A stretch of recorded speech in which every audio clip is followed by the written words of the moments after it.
that it's all just a little bit of history repeating.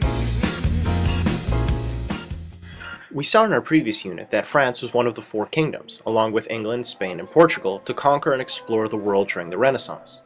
With the amount of ideas circulating during the Renaissance, philosophers in the 17th and 18th century felt that the organization of society was unfair and would eventually lead to a full-scale revolution in France in 1789.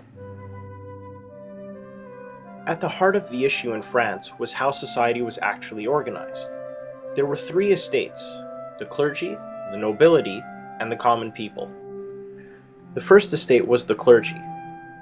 They were few in number, but they lived luxurious lives and were members of the king's court. Many of them were noble. However, lower members of the clergy, such as priests, were members of the third estate. So look at these two fancy pants. Now the second estate was the nobility. Now they were also few in number. They didn't really work, but made money from the land and royal allowances. Now the upper nobility were members of the king's court. They were also royal administrators and military commanders. The lower nobility were the seigneurs, or the lords. Now these guys were the noble landowners in France. Finally, we come to the third estate, which was made up of those people who weren't the clergy or the nobility, but were regular people. They were peasants who lived in poverty, and the bourgeoisie, who were members of the French middle class, essentially bankers and lawyers. Now nobles could buy titles and become members of the clergy, but life for the peasants was stuck. They couldn't climb the social ladder in France.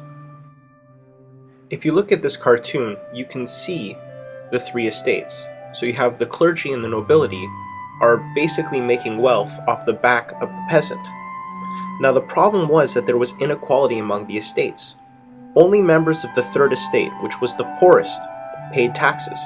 At a trial, the word of a member of the third estate was worth less than a noble person. And for the same crime, members of the third estate were more harshly punished. Essentially, a conflict was brewing between the bourgeoisie and the nobility. The nobility liked not working and making money off the land, and they didn't like the bourgeoisie and how they had to work. The bourgeoisie, or the middle class, held their work as a positive. They didn't like the idea that the nobility didn't work for their wealth, but were born into it. Now, by the time we're in the 17th century, Louis XIV is king, and France is at its most powerful. He was an absolute monarch, which meant that he had all the power in France.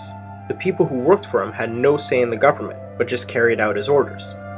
Now it was believed that the king was chosen by God, and when the king was crowned, the clergy confirmed his divine right. In return, the king had to protect the interests of the church. The king was able to make laws, call for taxes and collect them, organize trade with colonies, imprison anyone without explanation, declare war, sign peace, and impose the religion of his choice on the people. The three estates with an absolute monarchy is known as the Ancien Régime, and this came to an end in 1789 with the French Revolution. But how did France reach a point of revolt? Well, part of it happened because of what was going on in the world at the time.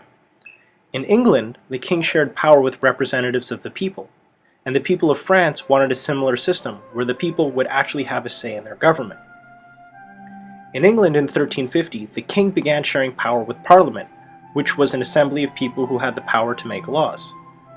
Parliament had two parts: the upper house, made of the clergy and nobility, and the House of Commons, made of the bourgeoisie and the lower nobility. The king could not collect taxes or raise an army without the approval of Parliament. It was the king who called Parliament to meet. The king also enforced the law, and Parliament made the laws. There were a lot of problems from the 14th to the 17th century. One of them was Guy Fawkes trying to blow up Parliament on the 5th of November. The king didn't want to call Parliament so that he would be able to rule without them, but in 1679, Parliament passes a law granting every person the right to justice. This law was called the Habeas Corpus Act, which meant you could not be imprisoned without a trial. You had a right to know what you were being charged with, and you had to be brought before a judge within 3 days. John Locke was an important philosopher who brought up the idea of property rights. He also talked about freedom of thought. He believed that Parliament was more important than the king, and he also felt that if a king did not respect the laws, then Parliament could overthrow him. Kings were always trying to gain more power, and in the 17th century, James II wanted a French style of monarchy, where he would be absolute. Parliament created the Bill of Rights to limit the king's power, and James II was overthrown, and fearing for his life, he fled to France to the court of Louis XIV. The Bill of Rights made sure that the king could not suspend laws or levy taxes without Parliament. It also made sure that no army could stand within the kingdom during peace. Election of members of Parliament should be free, and there should be freedom of speech, and Parliament should be held frequently.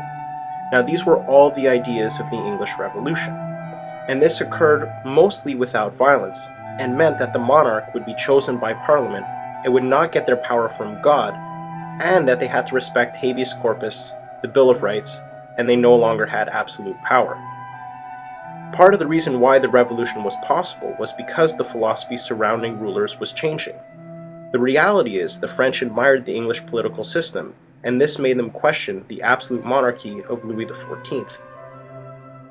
Similar to the humanists we saw during the Renaissance, these philosophers thought that progress was possible through reason. They hoped to enlighten society, to move towards a world of happiness and progress. These philosophers were the leaders of the Enlightenment, a new period of philosophical and political thought. They wanted rights and freedoms for both the individual and for the rest of humanity. They believed in the concept of a separation of powers. Under a king, the king holds all the power. So the legislative, power to make laws, the executive, the enforcing of laws, and the judicial, judging those who break the laws. The philosophers thought that having the power in one person led to injustice. So political philosophers like Montesquieu thought that the power should be separate, and that idea was inspired by the English philosopher John Locke. Freedom of religion was another hot topic issue, as it is today. The only legal religion in France was Catholicism. The Protestants were persecuted for having different faith. Philosophers thought that people of all faiths should be seen as equals and believed in a supreme being who did not interfere with human life. The idea of a supreme being not interfering with human life was called deism. Voltaire, who was one of these religious philosophers, believed in religious tolerance.